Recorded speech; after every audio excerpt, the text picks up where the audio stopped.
Que Dieu vous bénisse. Ce matin, nous allons parler de Lazare et de l'homme riche. Pour ça, nous allons lire Luc 16, verset 19 au verset 25. Nous lisons. Il y avait un homme riche qui était vêtu de pourpre et de fin lin, qui chaque jour menait joyeuse et brillante vie.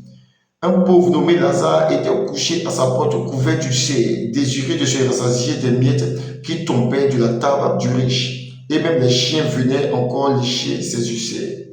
Le pauvre mourut, il fut porté par les anges dans le sein d'Abraham. Le riche mourut aussi. Il fut enseveli. Dans le séjour des morts, il leva les yeux, et tandis qu'il était en proie au tourment, il vit de loin Abraham et Lazare dans son sein. Il cria, Père Abraham, aie pitié de moi, envoie Lazare pour qu'il trempe le bout de son doigt dans l'eau et me rafraîchisse la langue, car je souffre cruellement dans cette flamme. Abraham répondit, mon enfant, souviens-toi que tu as reçu tes biens pendant ta vie et que Lazare a eu les maux pendant la sienne. Maintenant, il est consolé et toi, tu souffres. Amen. Ici, il s'agit de Lazare et de l'homme riche. Qui est Lazare? Lazare est un homme qui, depuis sa naissance, vit une galère chronique, une pauvreté vraiment absolue. Une pauvreté vraiment absolue. Donc Lazare vivait vraiment une galère chronique. Mais la galère de Lazare, la pauvreté de Lazare était due simplement à quelque chose. Lazare n'est pas devenu pauvre parce qu'il voulait devenir pauvre. Abraham révèle un élément ici, bien prêché au verset 25. Il dit Lazare a reçu le mot pendant toute sa vie. Mais il a reçu le mot par qui? Lazare a reçu le mot. L'homme riche a reçu les biens pendant toute sa vie. Lazare a reçu le mot. Nous pouvons supposer que Lazare, lorsqu'il est né, il a certainement perdu ses parents. Et personne n'a voulu prendre soin de lui. Qu'il a mené à vivre cette pauvreté chronique. C'est vraiment que lorsque Lazare a pris de l'âge, c'est vraiment que ceux qui ont pris soin de lui ont voulu qu'il mendie. On voulu qu'il mendie. Peut-être que Lazare était utilisé à mendier. Lazare est utilisé à mendier. Donc, ceux qui devaient prendre soin de lui, c'est vraiment l'ont poussé à mendier. C'est vraiment que Lazare n'a plus voulu vivre cette vie de mendicité. C'est vraiment que Lazare s'est levé et a commencé à chercher du travail. Mais Lazare n'a pas eu gain de cause. Si Lazare est allé au ciel, ce n'est pas parce que Lazare était pauvre, c'est parce que Lazare était intègre. C'est pour ça que Lazare est allé au ciel, et non à cause de sa pauvreté. Lazare, certainement, dans sa quête de solution, eut connaissance de Dieu, et seulement décida de faire de Dieu son Dieu. Donc, Lazare, certainement, a dû se chercher. Lazare a dû chercher du travail. Mais nous pouvons dire, l'homme riche n'était pas riche par hasard. L'homme riche avait des biens, l'homme riche avait des entreprises dans la ville. La Bible parle qu'il avait 5 frères. C'est-à-dire que c'est vrai que la ville, ainsi que ses frères, la ville était certainement dirigée par lui et ses 5 frères. Mais vu qu'ils avaient un cœur mauvais, qu'ils étaient cruels, qu'ils étaient méchants, c'est vraiment que ces personnes-là n'étaient pas prêtes à faire du bien à Lazare. C'est vrai que lorsque Lazare allait chercher du travail pour sortir de sa situation, pour sortir de sa galère, ces personnes n'étaient pas prêtes à aider Lazare. C'est vrai que ces personnes ne voulaient pas aider Lazare. C'est vrai que ces personnes ont dû proposer des choses à Lazare, c'est-à-dire comme des compromis ou des choses impures ou des choses hors normes. C'est moi qui ont proposé cela à Lazare pour que Lazare reçoive quelque chose d'eux. C'est moi que Lazare a dû réfugier. C'est moi que Lazare a réfugié de ce corrompre. Parce que cet homme-là, s'il est méchant, c'est qu'il pratiquait beaucoup de choses. La corruption de haute. Il piétinait même certainement le droit même du pauvre. Il piétinait seulement le droit même de l'orphelin et de la veuve. Peut-être même qu'il a arraché même les biens aux gens. Peut-être qu'il le faisait. Donc, c'est vrai que les entreprises de la ville appartenaient à l'homme riche. Donc, quand Lazare cherchait du boulot pour sortir de sa situation, l'homme riche n'était pas prêt. Donc, Lazare fut contraint de mentir. Lazare ne s'est pas retrouvé devant la porte de l'homme riche par hasard. Lazare a dû frapper à d'autres portes. Et dans sa quête de recherche, qui s'est retrouvé devant la porte de l'homme riche. La Bible ne parle pas de l'âge de Lazare, mais Lazare était certainement âgé. Était certainement âgé. Donc Lazare est mort, non pas, nous l'avons dit, non pas parce qu'il était pauvre, mais Lazare est mort à cause, non seulement de ce qui manquait de tout, mais il est allé au paradis, plutôt à cause de son intégrité et non à cause de sa pauvreté. Si vous remarquez, quand Lazare est mort, ce n'est pas n'importe qui est venu voir, qui est venu accueillir Lazare, ce fut Abraham, le père de la foi. Pourquoi? Parce que Lazare, depuis le premier jour jusqu'au dernier jour, Lazare a toujours compté sur Dieu. Lazare a toujours compté sur Dieu. Lorsque les gens sont venus le chercher, c'est Abraham qui l'a accueilli. Dieu envoie le Père de la foi parce que Lazare a manifesté une foi énorme en ce Dieu-là, malgré sa galère, malgré ses plaies, malgré sa douleur, malgré sa souffrance. Lazare a tout fait. Lazare a lutté, Lazare a bataillé pour toujours plaire à Dieu et il est resté dans une intégrité totale. C'est ce que Lazare fit. Il restait dans une intégrité sans se corrompre, sans manifester la méchanceté, sans garder le rancune. Lazare n'a pas fait cela. Lazare est resté intègre et cela lui a coûté la galère. Lazare a raté les opportunités. Parce que les gens de la ville, vu le comportement et vu ce que Lazare a vécu, au moins quelqu'un pouvait se lever et puis apporter au moins un pain à Lazare.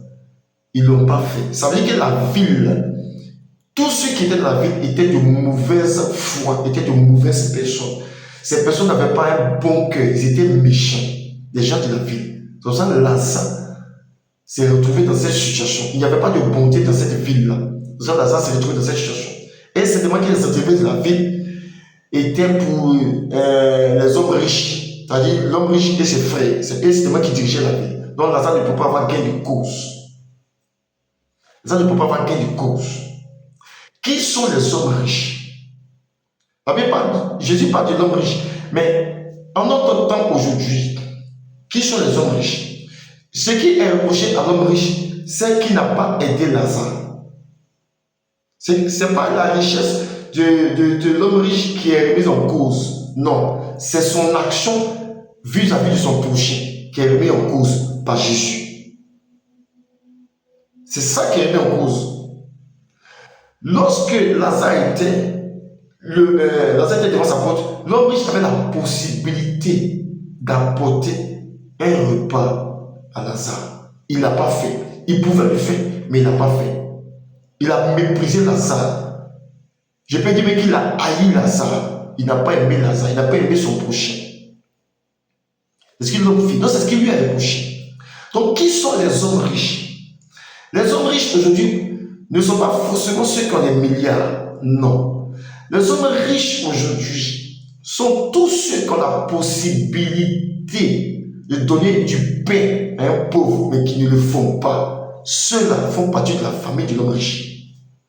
Quand Jésus parle de l'homme riche, et que nous l'actualisons en notre temps aujourd'hui, c'est tous ceux qui avaient la possibilité, ou qui ont la possibilité d'aider. Même dans le temps où lorsque Jésus raconte l'histoire, Jésus interpellait pas seulement les hommes riches qui étaient là, mais interpellait tous ceux qui avaient la possibilité d'aider le pauvre. Parce que Jean-Baptiste a dit, lorsqu'il faisait son serment, si tu as 2 tuniques, donne une tunique à celui qui n'en a pas.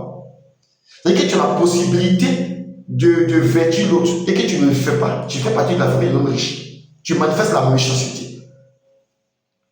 Donc, qui sont les hommes riches? Les hommes riches sont ceux qui ont la possibilité d'aider, mais qui ne le font pas. La question que je pose à chacun d'entre nous, ne sommes-nous pas de la même famille que l'homme riche? Lorsque nous regardons un peu, même en Europe, beaucoup de personnes préfèrent nourrir le chien que de nourrir le clochard qui est dans la rue. Beaucoup préfèrent nourrir le chien. Mais lorsqu'il voit le clochard dans la rue, il les dépasse. Parce que le clochard demande une pièce pour se nourrir. Mais ils ne sont pas prêts. Mais ils sont prêts à dépenser des milliers d'euros ou de dollars pour nourrir le chien. Donc le chien est considéré que l'être humain. Est-ce que ce cas ne s'est pas retrouvé au temps de Lazare? Parce que les chiens venaient manger même certainement ce qui tombait de la table du riche. Est-ce que cela n'est pas fait aujourd'hui? C'est fait aujourd'hui. Nous le voyons aujourd'hui. Que ce soit en Europe et dans le monde entier, c'est courant. Aujourd'hui, nous voyons beaucoup de personnes dans le besoin. Nous pouvons les aider, mais nous ne le faisons pas. Nous ne le faisons pas. Nous trouvons des excuses pour ne pas aider. Pour ne pas aider. Jésus dit, j'étais pauvre, vous m'avez vêtu. J'étais nu, vous m'avez... J'étais pauvre, j'étais plutôt en prison, vous m'avez visité. J'étais ceci, vous m'avez aidé. J'étais cela, vous m'avez aidé. Quand Jésus fait mention de cela, il ne s'adresse pas aux riches, il s'adresse à tout le monde. Donc Jésus, quand il parlait, quand il parlait au peuple, il s'adressait, il attirait l'attention de chaque individu qui avait la possibilité d'aider les pauvres, d'aider son prochain, mais qui ne le faisait pas. Vous voyez? Donc le monde aujourd'hui nous apprend à vivre chacun pour soi. Chacun de son chacun. Et cette vie-là est courante, généralement, en tout cas, est courante en Europe. Cette vie-là, elle est en train de venir en Afrique.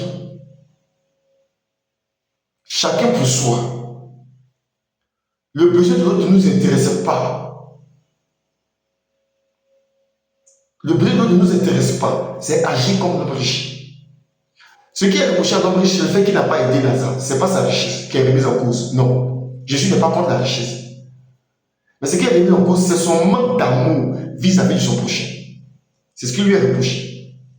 Et c'est ce qui l'a conduit en enfer.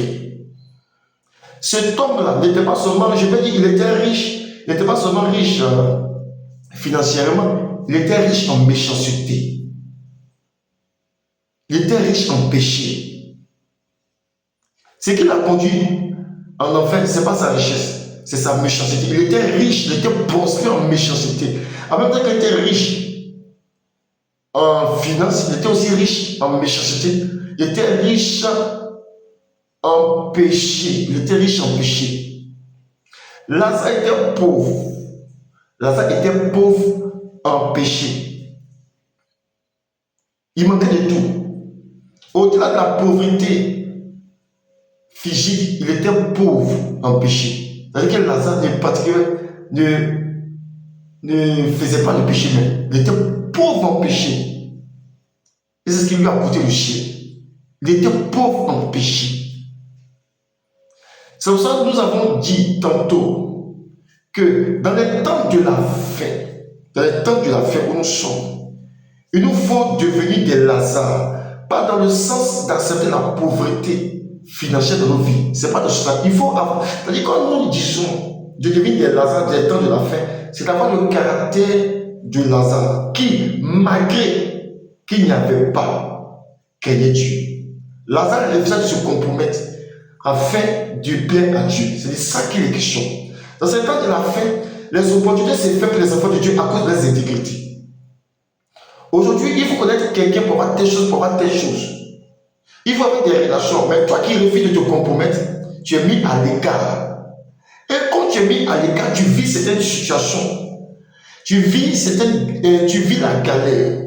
Tu vis le chômage. Tu vis beaucoup de choses. Pourquoi? Parce que tu as refusé de te corrompre. Tu as refusé de te détourner de la parole de Dieu.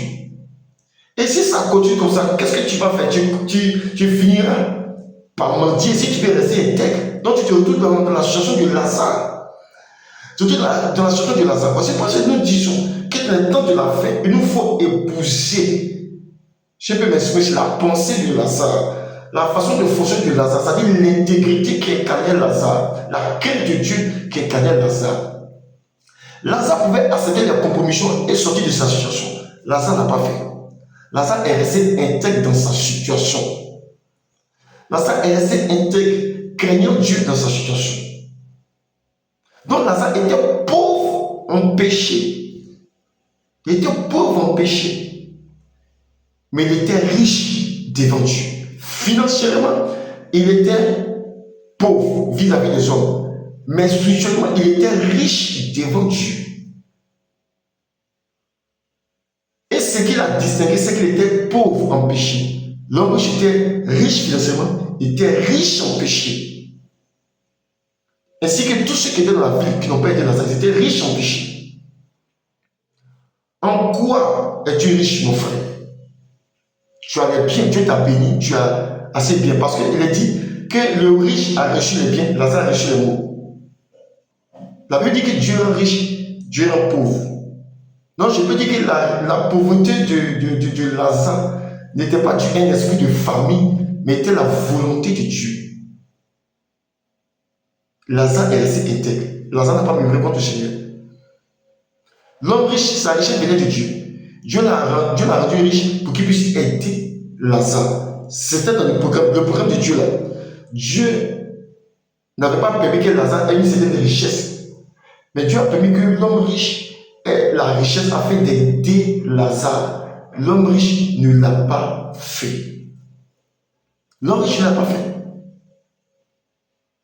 En même temps que Dieu permet que d'autres soient pauvres, il permet que d'autres soient riches, afin que les riches puissent prendre soin des pauvres. Voici la logique de Dieu. Voici la pensée de Dieu. Mais l'homme n'est pas prêt pour son prochain. Le problème n'est pas Dieu, le problème c'est l'homme. Parce que si l'homme partageait équitablement ce que Dieu lui donne, il n'y avait pas à avoir d'indigents. Parce que autant des apôtres, c'est ce qui se faisait. Il n'y avait pas d'indigents parmi eux. Pourquoi? Parce que les riches partageaient avec les pauvres. Donc la pensée de Dieu, c'est ça. C'est que le riche, Dieu fait le pauvre, Dieu fait le riche, mais Dieu permet aux riches. La volonté de Dieu, c'est que le riche aide le pauvre. C'est ça. C'est ce que Dieu fait. C'est ce que Dieu fait. Donc, sommes-nous de la famille de l'homme riche ou sommes-nous de la famille de Lazare? C'est ça qui est la question. Beaucoup, lorsqu'ils parlent de Lazare, ils parlent mal de Lazare.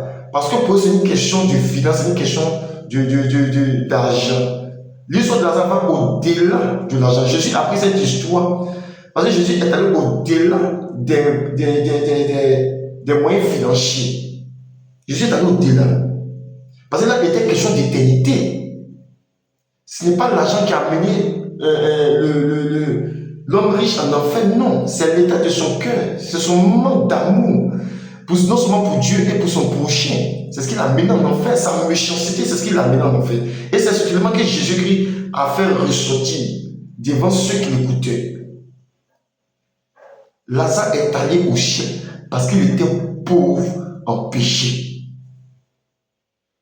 L'homme riche est allé en enfer parce qu'il était riche en péché. En plus d'être riche dans les biens matériels, il était riche en péché. Ce qu'il a connu en enfer, c'est sa richesse dans le péché. En quoi es-tu riche? Es-tu riche pour Dieu? Parce que si tu es riche pour Dieu, tu aideras ton prochain. Et la richesse ne se définit pas forcément par des milliards ou par des millions, non. La richesse se définit dans la capacité d'avoir la capacité d'aider quelqu'un qui est dans les besoins. Quand tu es dans les besoins, tu aides. Dieu te permet d'avoir certains moyens.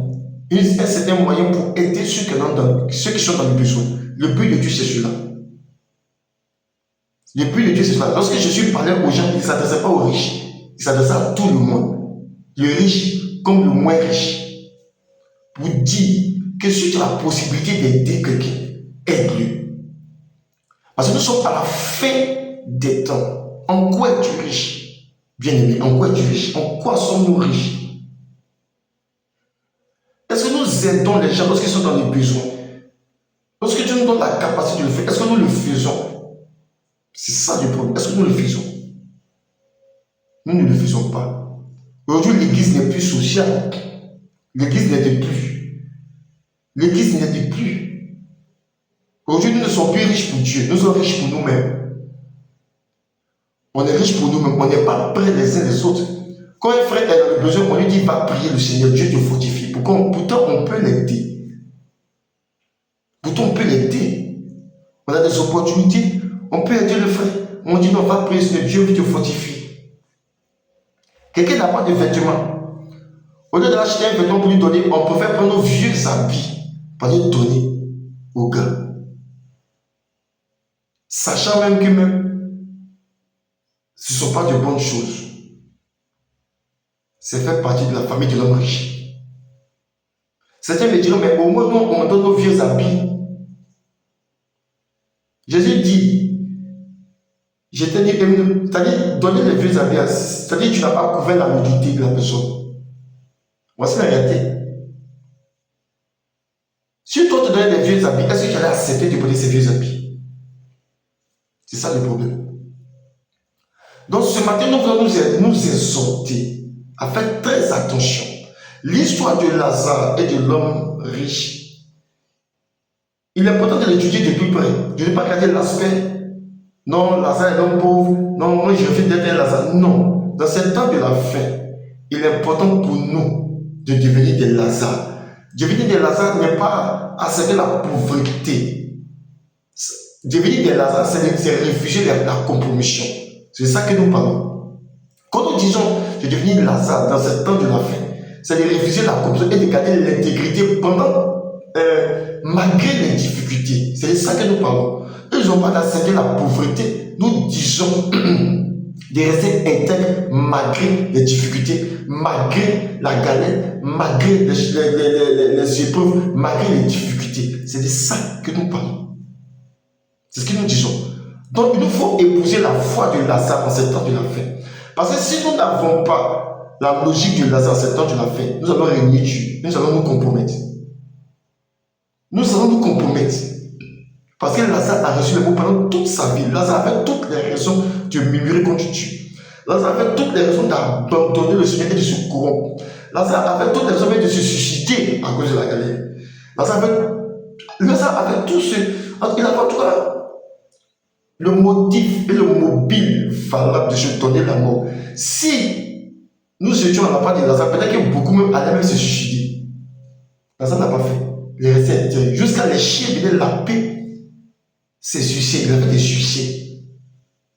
Des plaies sur lui. En plus de la faim, de la soif. Lazare manquait de tout. Il manquait de tout. Mais il est resté intègre avec le Seigneur. Nous voulons interpeller et encourager chaque chrétien à faire attention. Quand Dieu nous donne un certain moyen, une certaine aisance, c'est pour que nous puissions aider celui qui est dans le besoin. Dieu ne nous donne pas les biens par hasard. Dieu nous donne les biens en vue d'aider ceux qui sont dans le besoin. Et lorsque nous fermons les yeux sur ces personnes qui sont dans le besoin, nous agissons exactement et parfaitement comme l'homme riche. Aujourd'hui, lorsque nous lisons l'histoire de l'homme riche, nous sommes scandalisés. Non, nous sommes comme ce monsieur. Nous pratiquons ses œuvres. Étudiez, que chacun étudie ses œuvres. Combien de fois n'avons-nous pas aidé un frère qui était dans le besoin, une soeur qui était dans le besoin? Combien de fois n'avons-nous pas réfugié quelqu'un qui avait fait dans la rue qui nous demandait de l'argent pour manger? Combien de fois n'avons-nous pas réfugié d'aider quelqu'un qui était dans le besoin? Quelqu'un vient dans la rue et te dit, ah, je n'ai pas d'argent, achète seulement de la nourriture pour moi pour que je puisse manger. Combien de fois on a dit non? Combien de fois? Il y a des Lazare. C'était un Lazare qui était là. C'était un Lazare qui était là. Aujourd'hui, nous avons même de la nourriture dans nos réfrigérateurs. Nous savons que telle personne a un besoin, mais on préfère garder la nourriture stockée sur la, et dans ces cas, jeter à la poubelle. Mais pourtant, il y a un Lazare, on connaît un Lazare. On sait que telle personne a un besoin, mais on n'est pas prêt à prendre ce qu'elle a d'autre. Puisqu'on va chaque mois nous renouvelons. Parce qu'on n'est pas prendre ce qui est là et aller donner à ceux qui n'en ont pas, pour ne pas que ça se gâte chez nous. Mais on préfère que ça pourrisse. On préfère que ça pourrisse que d'aller donner. Ne sommes-nous pas la famille de l'homme riche? Ne faisons-nous pas partie des 5 frères de l'homme riche? C'est ça la réalité. Que faisons-nous lorsque Dieu nous accorde un certain bien. Sommes-nous égoïstes? Parce que l'homme riche était égoïste. Il était égoïste, il n'était pas prêt pour l'homme. Il était égoïste, il n'était pas prêt pour Lazare. Chaque matin, il avait dit chaque jour que tu fais, lui menait une brillante et joyeuse vie. Chaque jour, il y avait la fête chez lui. Chaque jour, il y avait le concert. Chaque jour, il y avait la joie, la java chez lui. Il y avait la fête. C'est-à-dire, chaque jour, il se faisait un festin de roi. En temps, Lazare menait une vie difficile. Si vous remarquez, dans l'éternité, l'homme dit à Abraham, il faut dire à Lazare, mais comment l'homme riche connaît Lazare? Comment connaît-il Lazare? Ça veut dire que l'homme riche connaissait Lazare. Il connaissait Lazare. L'homme riche, il connaissait Lazare. Il savait qui était Lazare. Il savait que Lazare était un homme riche et était un homme pauvre. Il le savait, il le connaissait bien. Il le voyait chaque matin passer. Lazare le saluait. Lazare lui demandait des aumônes. Il n'était pas prêt pour Lazare. Il faisait ses festins. Il ne disait pas même au cuisinier le reste là, parce que forcément dans les festins de roi, il y a un reste. Même à la présidence, les présidents, les ministres, ils ne mangent pas tout ce qu'ils mangent. Mais on préfère prendre ça, aller faire ça à la poubelle que de donner à Lazare. C'est ça. Ne sommes-nous pas de cette catégorie-là? Comme nous l'avons dit tantôt, Europe, on préfère le chien, beaucoup préfèrent le chien que le clochard qui est dans la rue. Ne faisons-nous pas partie de la famille de l'homme riche? Nous voulons exhorter chacun d'entre nous à faire attention. À faire très attention. Quand Dieu nous donne la possibilité d'aider les gens, faisons-le. Pas dans la compromission, pas dans les magouilles, mais dans l'intégrité. Si on peut aider quelqu'un à avoir une activité pour ne plus qu'il mentit, pour ne plus qu'il quémande, faisons-le. Mais pas dans la compromission. Je ne parle pas d'aller payer beaucoup pour quelqu'un. Ce n'est pas de ça que je parle. Mais d'aider la personne à sortir de sa situation. Que de lui dire que Dieu te fortifie. Vraiment que Dieu nous aide. Ayons la foi de Lazare. Ce qui a permis Lazare, ayons la foi de Lazare. Parce que c'est le Père de la foi qui l'a accueilli. Ça veut dire que Lazare a gardé la foi. C'est parce que Lazare a eu une grande foi au Dieu qu'il priait, qu'Abraham est venu le recevoir. Ce n'est pas n'importe qui. Abraham, ce n'est pas David qui est venu le recevoir. C'est Abraham, le Père de la foi. À cause de la foi que Lazare a manifestée vis-à-vis de son Dieu. Dans ce temps de la fin, manifestons également la foi de Lazare. Sinon, nous allons régner le Seigneur. Que Dieu vous bénisse.